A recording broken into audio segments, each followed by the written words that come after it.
नमस्कार, आदाब, सत श्री अकाल, जय भीम, जोहार। मेरा नाम है नवीन कुमार। बिहार में गिरने जा रही है सरकार, बीजेपी को आया बुखार। आखिरकार वही हुआ जिसके बारे में महीनों से कयास लगाए जा रहे थे। ईद पर नीतीश कुमार और तेजस्वी यादव का जो मिलन हुआ था वो मुहर्रम आते आते बीजेपी के लिए मातम में बदल गया है।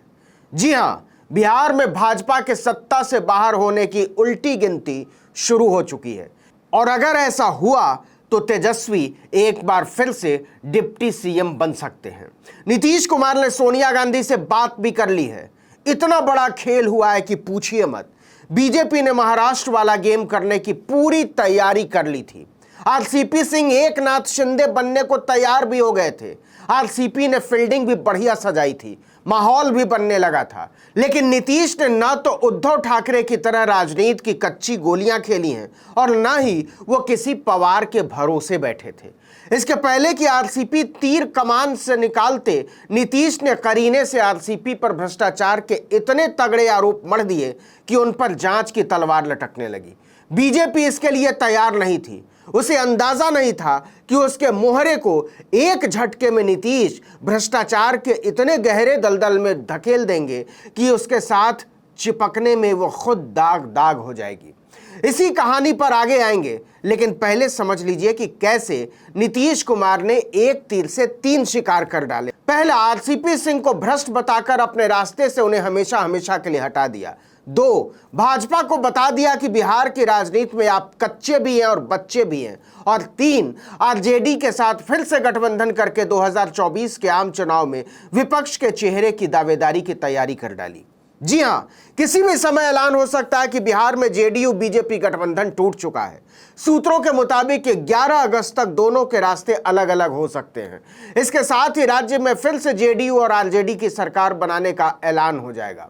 मुख्यमंत्री नीतीश कुमार ने अपने सभी सांसदों और विधायकों को अगले 2 दिन में पटना पहुंचने को कहा है। दूसरी तरफ आरजेडी ने भी तेज चाल चलते हुए अपने सभी विधायकों को पटना में ही बने रहने के लिए कह दिया है। तेजस्वी अपने विधायकों के साथ किसी भी समय बैठक कर सकते हैं। वहीं सोनिया गांधी ने भी कांग्रेस के नेताओं को सक्रिय कर दिया है। मतलब नई सरकार के गठन में कांग्रेस की भी भूमिका होने की पूरी संभावना है। आपको बता दें कि संसद की कार्यवाही में हिस्सा लेने के लिए जेडीयू के सभी सांसद दिल्ली में थे। लोकसभा में पार्टी के 10 सांसद हैं और राज्यसभा में 5। ज्यादातर सांसद पार्टी की तरफ से फरमान जारी होते ही कार्यवाही बीच में छोड़कर फौरन पटना के लिए रवाना हो गए। झंझारपुर के जेडीयू सांसद रामप्रीत मंडल ने कहा कि बिहार की राजनीति में कुछ भी संभव है। यह टर्निंग पॉइंट है, किसी भी समय कुछ भी हो सकता है। उन्होंने कहा कि नीतीश कुमार हमारे निर्विवाद नेता हैं, वो जो भी फैसला लेंगे सबको मान्य होगा। इस बयान के बाद से माना जा रहा है कि नीतीश कुमार 1-2 दिन में ही कोई बड़ा फैसला कर सकते हैं, लेकिन इसके पहले वो औपचारिक तौर पर संसदीय दल की बैठक करना चाहते हैं ताकि किसी को भी कोई संशय न रहे। आपको बता दें कि 2020 के चुनाव में नीतीश की पार्टी जेडीयू 71 से सीधे केवल 43 सीट पर सिमट गई थी। उसकी 28 सीटें कम हो गई थी। वहीं बीजेपी 53 से 74 पर पहुंच गई थी, 21 सीटें बढ़ गई थी। इसके बावजूद बीजेपी ने नीतीश को मुख्यमंत्री बनाया, या कहिए बनाना पड़ा। एनडीए को 125 सीटें आई और महागठबंधन को 110 सीटें मिली थी। महागठबंधन केवल 8 सीटों के फासले से सरकार बनाने से चूक गया था। अब देखिए कि नीतीश सीएम बन तो गए, लेकिन भाजपा पहले की तरह उन्हें बड़ा भाई मानने को राजी नहीं हुई। ना चाहते हुए भी नीतीश को भाजपा से 2-2 डिप्टी सीएम बनाने पड़े। बावजूद इसके वो उस तरह से सरकार नहीं चला पा रहे थे जिस तरह चलाना चाहते थे। नीतीश को लगता है कि चिराग पासवान को आगे करके बीजेपी ने उनकी पीठ में छुरा भोंका था। नीतीश इतना तो झेल गए, लेकिन जब बीजेपी ने आरसीपी सिंह को बिहार का एकनाथ शिंदे बनाने का गेम खेलना शुरू किया तो नीतीश बर्दाश्त नहीं कर सके। इसलिए पहले तो उनका राज्यसभा से पत्ता काटा, फिर पटना का सरकारी घर छीना और इसके बाद भ्रष्टाचार के आरोप लगाकर पार्टी से पत्ता साफ कर दिया। लेकिन तब भी बीजेपी लगी हुई थी कि वो आरसीपी सिंह के जरिए नीतीश को ठिकाने लगाने में कामयाब हो जाएगी। आरसीपी सिंह को भी लग रहा था कि बड़ी संख्या में जेडीयू के विधायक तो उनके साथ हैं और वो जैसे ही इशारा करेंगे उनके साथ पिकनिक मनाने के लिए असम या अहमदाबाद वो विधायक रवाना हो जाएंगे। याद कीजिए, जब उन्होंने पार्टी छोड़ी तब साफ साफ कहा था कि जेडीयू डूबता जहाज है और नीतीश कुमार के साथ अब कोई नहीं जाना चाहता, उनकी राजनीति खत्म हो चुकी है।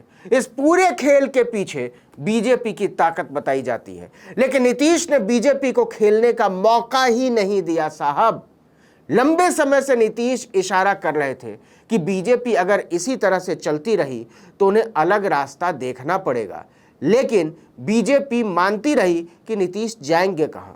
बीते कुछ महीने में नीतीश ने कई अहम बैठकों से दूरी बनाई। वो प्रधानमंत्री की कोरोना पर बुलाई गई बैठक से दूर रहे। हाल ही में पूर्व राष्ट्रपति रामनाथ कोविंद के सम्मान में दिए गए भोज में भी नहीं पहुंचे। राष्ट्रपति द्रौपदी मुर्मू के शपथ ग्रहण समारोह में भी नहीं पहुंचे। बीजेपी के नेताओं से मिलना जुलना तो उन्होंने जमाने पहले छोड़ दिया था। यहां तक कि डिप्टी सीएम और भाजपा के मंत्रियों तक से मुख्यमंत्री ने दूरी बना ली थी।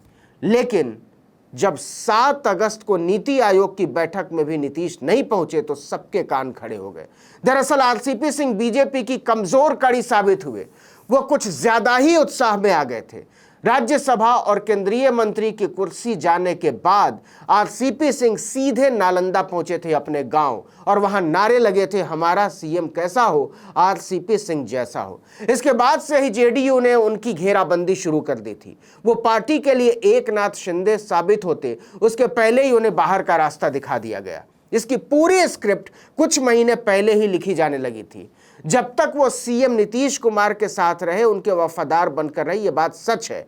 लेकिन जैसे ही नीतीश कुमार ने आरसीपी को पार्टी का राष्ट्रीय अध्यक्ष बनाया, वो हाथ से निकलने लगे। अध्यक्ष बनने के बाद आरसीपी ने अपने आप को केंद्र में सेट कर लिया, मोदी के आसपास नजर आने लगे। यहीं से दोनों के रास्ते अलग हो गए। आरसीपी दिल्ली चले गए तो पटना में ललन सिंह और उपेंद्र कुशवाहा नीतीश कुमार की आंख और कान बन गए। जब आरसीपी सिंह का राज्यसभा कार्यकाल समाप्त हो रहा था, जेडीयू ने उन्हें दोबारा टिकट नहीं दिया। ऐसे में आरसीपी बिना किसी सदन के सदस्य रहे 1.5 महीने तक तो केंद्र में मंत्री रहे, लेकिन आखिरकार जुलाई में उन्हें इस्तीफा देना पड़ा। इसके बाद उनसे पटना का आवास भी छीन लिया गया। वो अपने पुश्तैनी आवास नालंदा के मुस्तफापुर में जाकर रहने लगे। इसी दौरान वो कई राजनीतिक कार्यक्रमों में भी हिस्सा लेने लगे। लेकिन जब नालंदा में बिहार का मुख्यमंत्री कैसा हो, आरसीपी सिंह जैसा हो का नारा गूंजा तो नीतीश कुमार बुरी तरह से बिफर उठे। नालंदा सीएम नीतीश कुमार का गृह जिला है और वहां उनके विरोध में नारेबाजी जेडीयू को भी रास नहीं आई। नीतीश समझ गए कि भाजपा आरसीपी को एकनाथ शिंदे बनाने की तैयारी कर चुकी है, लेकिन इसके पहले कि बीजेपी आरसीपी को पंख बांधती, नीतीश ने दोनों को कतर दिया। इस वीडियो में इतना ही, लेकिन अगर आपने आर्टिकल 19 इंडिया को अब तक सब्सक्राइब नहीं किया है तो फौरन कर दीजिए, बेल आइकॉन दबाइए, घंटी जैसी आकृति लाइक कीजिए और कमेंट करके बताइए हमारा वीडियो आपको कैसा लगा। अगर YouTube पर हमारा चैनल देख रहे हैं तो हमें सब्सक्राइब कर दीजिए, फेसबुक पर देख रहे हैं तो हमारे पेज को लाइक कर लीजिए और इंस्टाग्राम पर हमें फॉलो कर लीजिए। हमारा ट्विटर हैंडल है article19_India। नमस्कार।